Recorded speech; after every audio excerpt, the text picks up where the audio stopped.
61 வருஷம் ஆச்சு நம்ம சென்னை லோக்கலுக்கு. ஜனநாயக முறைப்படி தேர்தல் நடந்திருக்கு. பதவிக்கு பொறுத்த வரைக்கும் யார் வர்றமோ வரலையோங்கிறத விட ஜனநாயக முறைப்படி இங்கே தேர்தல் நடந்திருக்கு. இது உண்மையிலேயே நம்ம பாராட்டத்தக்கது. இப்போ சமீப காலமாக நம்ம ஒரு சின்ன இது பண்ணோம், வேலை நிறுத்தம் அறிவித்தோம், வாபஸ் வாங்கினோம். 90 நாள் போராடினா ஒவ்வொருத்தரும் மந்திரி பார்க்க, இங்கே டிசி பார்க்க, அதுக்குள்ள டிசி மாற, வேற டிசி வர, இவ்வளவு பிரச்சனைகள் ஏற்பட்டது. முடிஞ்ச வரைக்கும் உங்களுக்கு இந்த எஃப்சிபிசிக்கு பண்ணி தரேன்னு சொன்னாங்க. அதனால் நாங்கள் தற்காலிகமாக ஒத்தி வச்சோம் ஆச்சு. ஆனால் மாநில சங்கம் நாங்கள் வாபஸ் வாங்கினதில் அவர் உள்பட அத்தனை பேர்த்துக்குமே வருத்தம் இருக்கும். நம்ம 90 நாளாக கேட்டு செவி சாய்க்காத அரசு அன்னைக்கு தான் பேசுகிறாங்க நைட்டு. சார் நான் தான் செஞ்சேன், நீ தான் செஞ்சேன்னு இல்லாமல் ஒவ்வொருத்தரும் எடுத்த முயற்சியாக கருதி தான் வந்திருக்கு. இப்போ சமீபத்தில் 1 நாளில் இருந்து விஎல்டிடின்னு ஒன்று வரப்போகுது.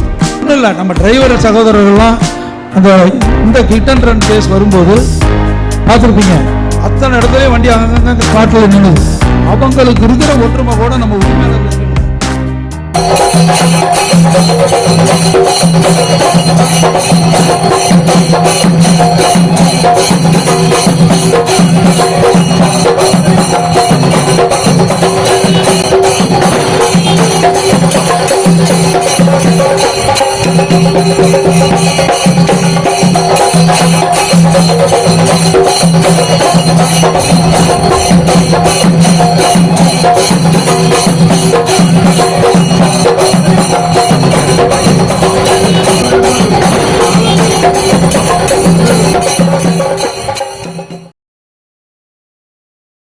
அடுத்தபடியாக நம்ம சங்கத்தின் பதவி விழாவுக்கு நேரம் சொன்னோம், ஃபோனில் தான் சொன்னேன் முதல் முறையாக. சார் இது மாதிரி பதவி விழா வச்சுருக்கேன் தலைவர், நீங்கள் வரணும் அப்படின்னு. சரிங்கண்ணா நீங்கள் கூட வராமல் இருக்க போகிறேன், கண்டிப்பாக வரேன் அப்படின்னாரு. இடையில ஒரு சின்ன நிகழ்வுலாம் நடந்தது, அது நம்ம போக முடியல. இதனால் கூப்பிட்டோன்னே வந்துட்டார். நம்ம சென்னையை பொறுத்த வரைக்கும் நம்ம சங்கத்துக்கு தலைவர் முக்கியத்துவம் தராரு. எந்த ஒரு இதாக இருந்தாலும் நம்ம கேட்டவுடனே செஞ்சு தராரு. பதவி விழாவுக்கு தலைமை தாங்கி பதவி பிரமாணம் செய்த நம்ம மாநில தலைவர்களை சிறப்புரையாற்ற அன்போடு அழைக்கின்றேன்.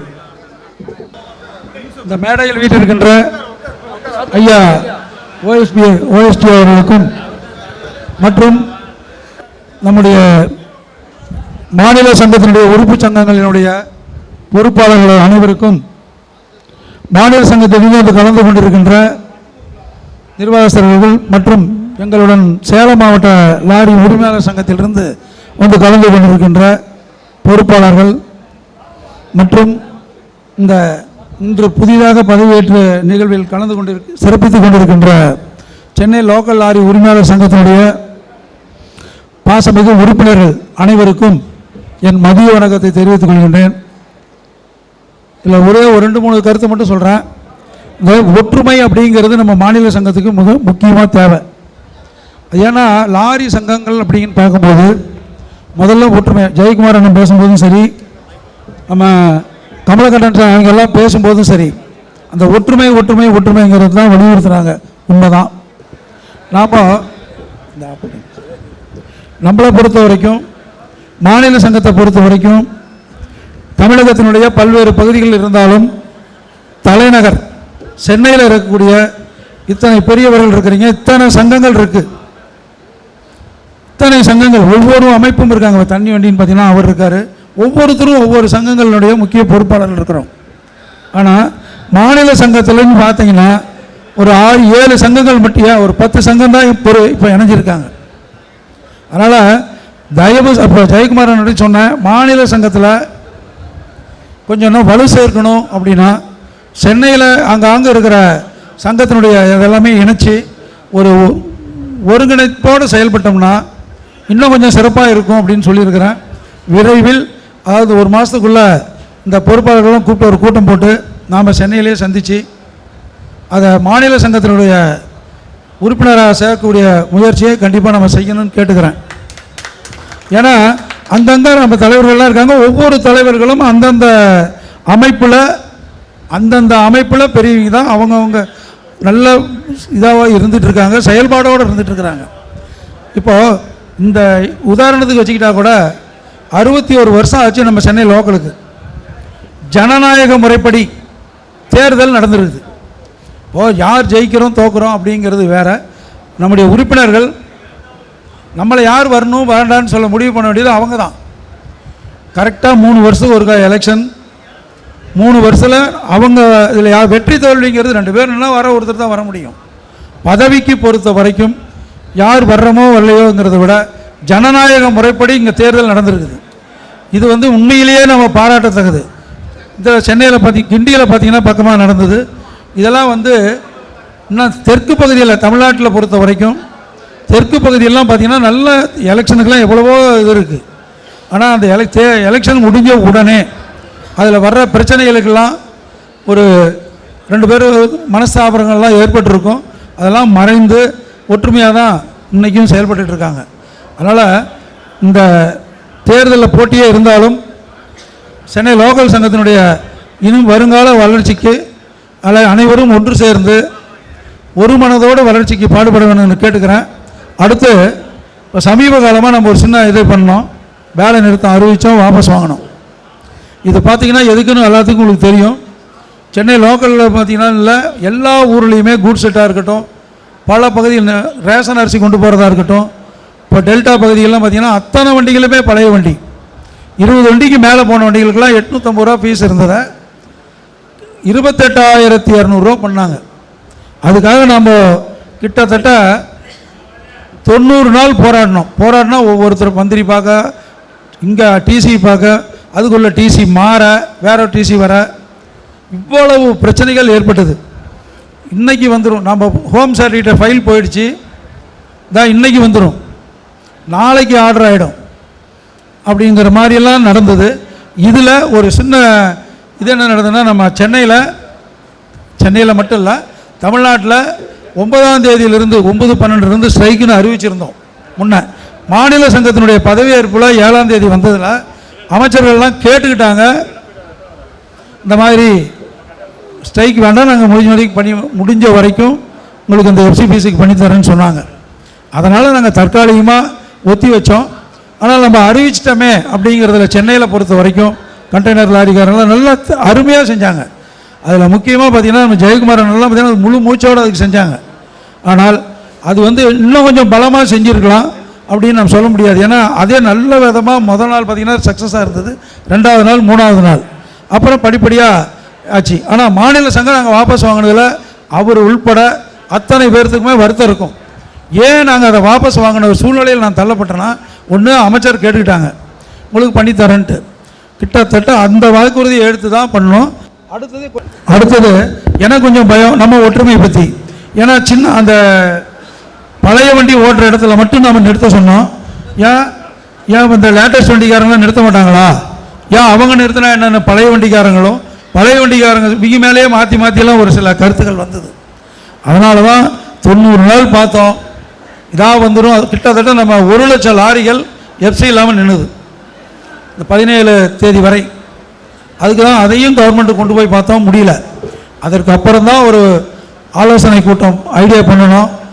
டெல்டாவில் ஃபஸ்ட்டு நிறுத்துவோம். ஏன்னா டெல்டாவில் நிறுத்தணும்னா, டெல்டானா திருச்சி, தஞ்சாவூர், நாகப்பட்டினம், திருவாரூர், கும்பகோணம், இந்த மாதிரி முக்கியமான நெல் ஏற்றுற இடத்துல அரசுக்கு நெருக்கடி கொடுத்தால் நமக்கு ஒரு வாய்ப்பு கிடைக்கும். அதனால் ஃபஸ்ட்டு அங்கே வண்டியுமே நிறுத்தலான்னு முடிவு பண்ணோம். இங்கே மாதிரி கிடையாது. அங்கெல்லாம் எப்படின்னு கேட்டிங்கன்னா டர்ன் சிஸ்டத்தில் இருக்கும். மன்னார்குடியெல்லாம் பார்த்தீங்கன்னா 1500 வண்டி டர்னில் தான் நிற்கும், அசோசியேஷன் கண்ட்ரோலில். கும்பகோணமாக இருக்கட்டும், திருத்துறைப்பூண்டியாக இருக்கட்டும், ஒவ்வொரு தஞ்சாவூராக இருக்கட்டும், எல்லாமே டர்ன் சிஸ்டத்தில். அந்த சங்கம் சொன்னால் போகும்ல நிற்கும். அதனால் அந்த இடத்துல நம்ம ஆரம்பித்தோம். அதாவது ஃபஸ்ட்டு அங்கே நெல் மூட்டைகளை எல்லாம் விவசாயிகள்லாம் விளைஞ்சு கிடந்தது. நெல் மூட்டையை ஏற்றாமல் வேகனுக்கு வரவோ போகிற இடத்துல நிறுத்தினால் நமக்கு பயன் கிடைக்கும்னு ஒரு இது பண்ணணும். டெல்டாவில் அவங்களாம் கூட்டம் பண்ணி முடிவு பண்ணாங்க. நாங்களே திருவாரூர் போயிருந்தோம். திருவாரூரில் முடிவு பண்ணி அங்கே நிறுத்த ஆரம்பிச்சிட்டோம். அடுத்த நாள் மாநில சங்கத்தினுடைய செயற்குழு கூட்டத்தை கூட்டி, அவசர செயற்குழு கூட்டத்தில் கூட்டி நாம் என்ன பண்ணோம்னா, அன்றைக்கி ஒரு முடிவு பண்ணுறோம். 25ஆம் தேதியிலிருந்து வேலை நிறுத்தம்ட்டு. செவ்வாய்க்கிழமை, திங்கக்கிழமையிலிருந்து டெல்டாவில் நெல் ஏற்றாமல் நிற்குது. செவ்வாய்க்கிழமை நம்முடைய மாநில சங்கத்தை தமிழகம் முழுவதும் இந்த ஸ்ட்ரைக்கு அப்படிங்கிறத நம்ம அனௌன்ஸ் பண்ணிட்டு வர்றோம். வீட்டுக்கு வந்து ஒரு 8 மணிக்கு வீட்டுக்கு வரோம். 8 மணிக்கிலிருந்து இங்கே எல்லா பக்கத்தில் இருந்து நமக்கு ஃபோன். எதனாலன்னா அங்கே டெல்டாவில் பொறுத்த வரைக்கும் அங்கே நெல் ஏற்ற முடியாத ஒரு சூழ்நிலை. அதுதான் மழை வரும்னு அறிவிச்சிட்டாங்க. அதனால தான் அரசு உடனே நம்மக்கிட்ட தொடர்பு கொண்டு நீங்கள் இதை வாபஸ் வாங்க, உங்களுக்கு நாங்கள் பண்ணி தரோம். நம்ம 90 நாளாக கேட்டு செவி சாய்க்காத அரசு அன்னைக்கு தான் பேசுகிறாங்க நைட்டு. சரிங்க நான் பார்க்கலாம் சொல்கிறோம் அப்படின்னு தான் நான் கடத்திக்கிட்டு இருக்கும்போது நைட்டு 10-10:30 மணிக்கு இருக்குன்னு நினைக்கிறேன். 9:30 மணிக்கு 3 மாதம் நம்மளை ஒத்தி வச்சுருக்கிறோம். 90 நாள் அதாவது ஒத்தி வச்சுருக்கிறோம். பழைய பீஸே கட்டினா போதும். எதுக்காக? அங்கே நெல் மூட்டை நிற்கிது. அந்த ஒற்றுமை அவங்க இருந்தாங்க பார்த்தீங்களா. இங்கே தமிழகம் முழுவதும் செஞ்சுருந்தா கூட கிடைக்கதோ இல்லையோ, அங்கே 5-6 ஊரில் 5-6 பகுதியில் அந்த சங்கங்கள் எடுத்த முயற்சி, அந்த ஒற்றுமை தான். அந்த ஒற்றுமைங்கிறதுக்கு தான் சொல்ல வரேன். அவங்களுடைய ஒற்றுமையை சாலிடாக நம்ம கொண்டு வந்ததுனால தான் அன்னைக்கு உடனே 90 நாளாக கேட்டு முடியாததை அன்னைக்கு ஒரே நைட்டில் அவங்க வந்தாங்க. அதை எழுத்துப்பூர்வமாக எனக்கு கொடுக்கணும்னு சொன்னோம். 1 வருஷத்துக்குன்னு கேட்டோம். இல்லைங்க இப்போ 30 நாள் இருக்கட்டும், 90 நாள் இருக்கட்டும், அதுக்கப்புறம் நம்ம பேசிக்கலாம் உட்காந்துன்னு சொல்லியிருக்காங்க. அதனால் நம்ம வந்து இதில் வந்து யார் தான் செஞ்சோம் அப்படிங்கிறதெல்லாம் நமக்கு மாறு தட்டிக்க வேண்டிய அவசியம் கிடையாது. ஒவ்வொருத்தரும் ஒவ்வொரு பங்கு இருக்குது. அதில் மாநில சங்கம் தான் செஞ்சதுன்னு சொல்கிற அளவுக்குலாம் யாரும் கிடையாது. ஒவ்வொருத்தருடைய முயற்சி, ஒரு சின்ன சங்கமாக இருந்தாலும் சரி, அவங்க எடுத்த முயற்சி. இப்போ சென்னையில் பார்த்தீங்கன்னா அவங்க 4 நாள் நிறுத்தினாங்க. அதுவும் அரசு கட்டியிருக்கும். அதுவும் ஒரு முயற்சி தான். அதனால் நான் தான் செஞ்சேன் நீ தான் செஞ்சேன்னு இல்லாமல் ஒவ்வொருத்தரும் எடுத்த முயற்சியாக கருதி தான் வந்திருக்கு. நாளைக்கு மறுக்காவும் டிசியை பார்க்கலான்னு இருக்கோம். ஆனால் 2-3 சீக்கிரம் அந்த டைம் 3 மாதம் ஓடிடும். அதுக்கப்புறம் அந்த எஃப்சிக்கு நம்ம யார் என்ன பண்ண போகிறோங்கிறத நாளைக்கு ஒரு இது பார்த்துட்டு தான் போக போகிறோம். அதே மாதிரி இப்போ இந்த 1-4 விஎல்டிடின்னு ஒன்று வரப்போகுது. அதாவது இப்போ விஎல்டிடினா வேறு ஒன்றும் இல்லை. நாமெல்லாம் முதல்ல வண்டியில் எங்கெங்கே போகுது டீசல் மேலே எடுக்கிறான், ஜிபிஆர்எஸ் கருவி தான் வச்சுருந்தோம். அதுதான் இந்த விஎல்டிடிங்கிற கருவி. அது வந்து எதுக்காக மத்திய அரசு கொண்டு வந்தது அப்படின்னா, பேனிக் பட்டன் மாதிரி ஒன்று அந்த கருவியில் ஒரு பட்டன் வச்சு விட்றான். அந்த பட்டனை அழுத்தினா நம்முடைய டிசி ஆஃபீஸுக்கு போகுது, தகவல் போகுது. டிசி ஆஃபீஸிலிருந்து நம்ம எங்கே பட்டனை எந்த இடத்துல இருந்து அழுத்துறோமோ, எந்த இடத்துல இருந்து அந்த பட்டனை நம்ம அழுத்துறோமோ அந்த இடத்துக்கு உண்டான அருகில் உள்ள காவல் நிலையத்தை டிசி ஆஃபீஸிலிருந்து தொடர்பு கொண்டு அதுக்கு என்ன உதவிங்கிறது செய்கிறேங்கிறாங்க. ஆனால் இது வந்து நம்ம லாரிக்கு தேவையில்லை அப்படின்னு தான் நம்ம சொல்கிறோம். ஏன்னா போக்குவரத்தில் வந்து பயணியர்கள் போகிற வண்டிக்கு தான் அது தேவை. அதாவது டெல்லியில் நம்ம நாளைக்கு முன்னே டெல்லியில் நடந்த சம்பவம் தெரிஞ்சிருக்கும் உங்களுக்கு. அதாவது பஸ்ஸில் நிர்மயான்ட்டு ஒரு இது பஸ்ஸில் வந்து அவங்கள கற்பழித்து இதெல்லாம் பண்ணதுனால தான் அதை அங்கே பட்டன் இருந்தால் பரவாயில்ல, அடுத்த நிமிஷம் தெரிஞ்சிருக்குங்கிறது தான் கோர்ட் உத்தரவு. ஆனால் இவங்க லாரிக்கும் இது பண்ணியிருக்காங்க.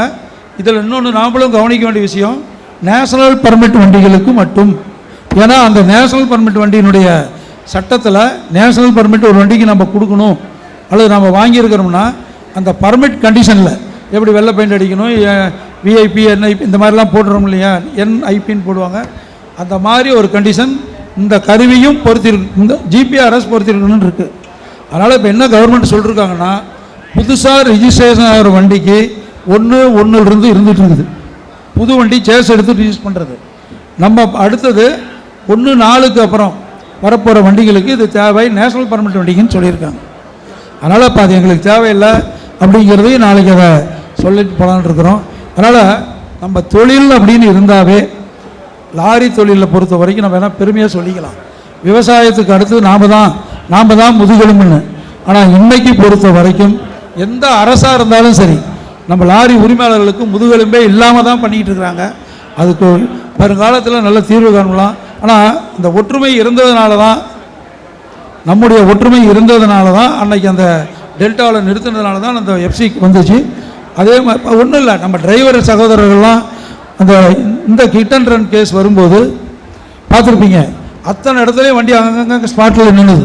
அவங்களுக்கு இருக்கிற ஒற்றுமை கூட நம்ம உரிமையாளர்களுக்கு இல்லை. எப்படி அவங்க ஒரே நாளில் எல்லாமே ஸ்தம்பிக்க வச்சாங்க.